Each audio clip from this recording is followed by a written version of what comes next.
Hey guys, it's episode 145. My cough is getting a little bit better. My voice is kind of scratchy still, so yeah. So I went to the Curry's art store during a weekend and got some materials. So usually I use Prismacolor, and before that I used Faber-Castell. I got Faber-Castell from the Sears and Prismacolor from Walmart.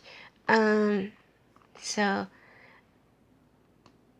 I usually use different thin sizes, but then I realized that a lot of YouTubers like to use either Sharpies or brush tips.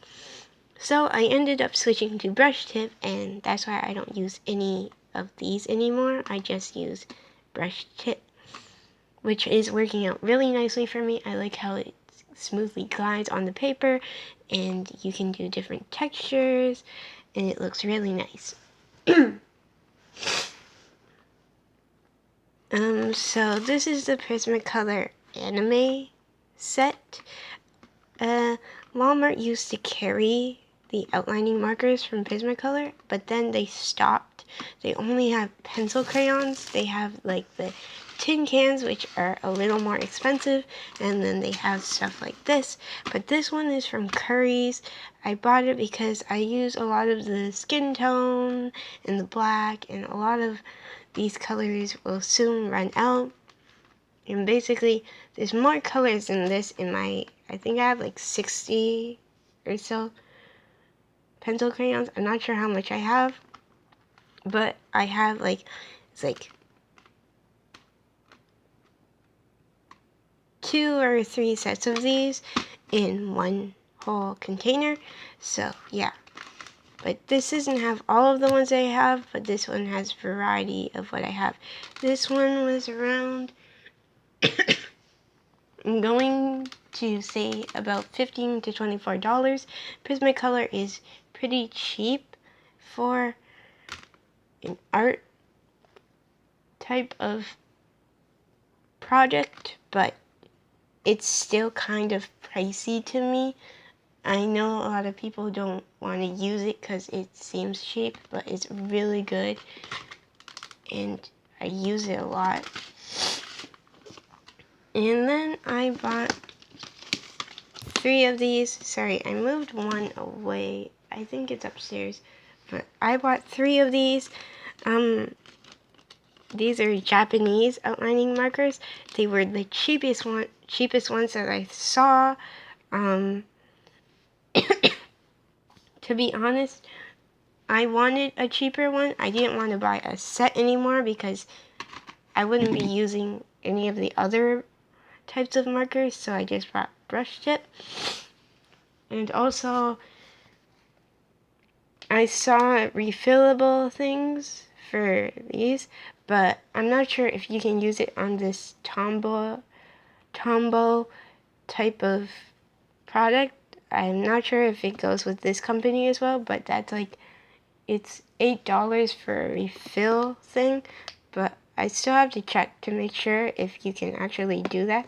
But I would prefer, even if it works with it, just to get a new marker, because these cost $3.25, and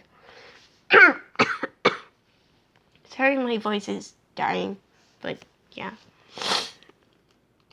So these cost $3.25, and the refillable things you can put inside markers cost like $8. So to me, it's not worth it to get refills.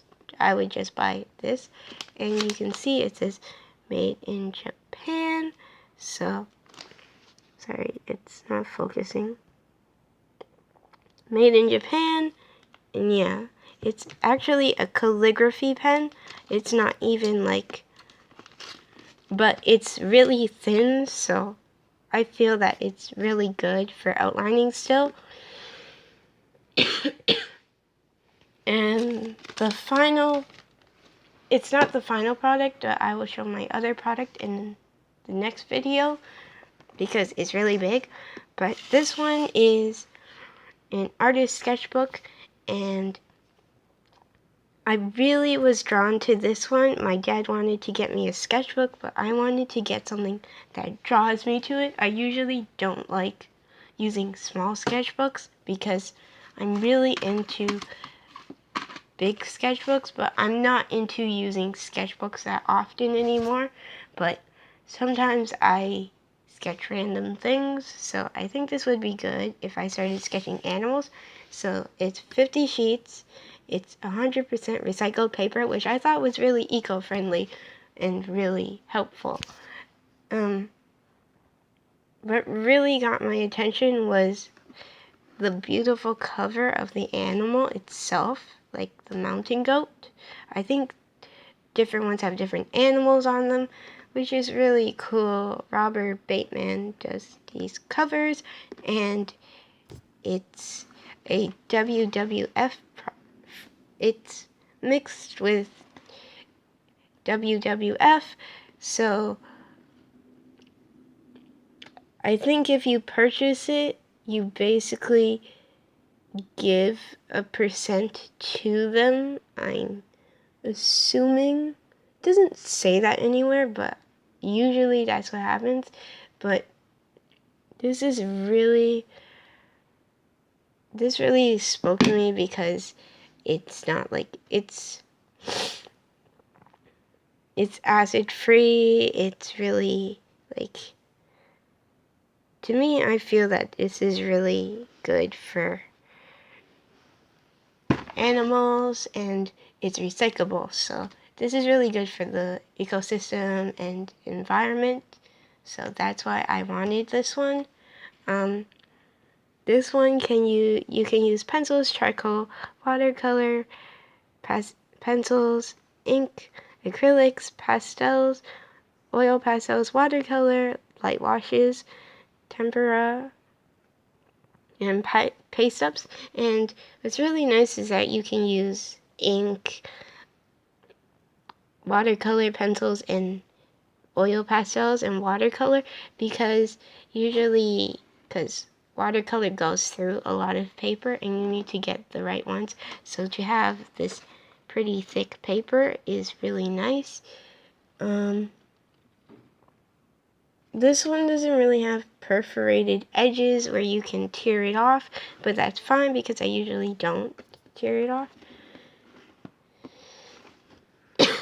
And the back looks really nice, and the paper is white. It's not really like a vanilla color, or like a more skin tonish color, which I like because then you can then it's not like tinted a different color, which I prefer. And yeah, so this is what I got, but I'm not showing you guys in this video the other stuff that I got because it's a really big box. But yeah, hope you guys enjoyed this video. I will show you my box of markers next. So yeah, bye.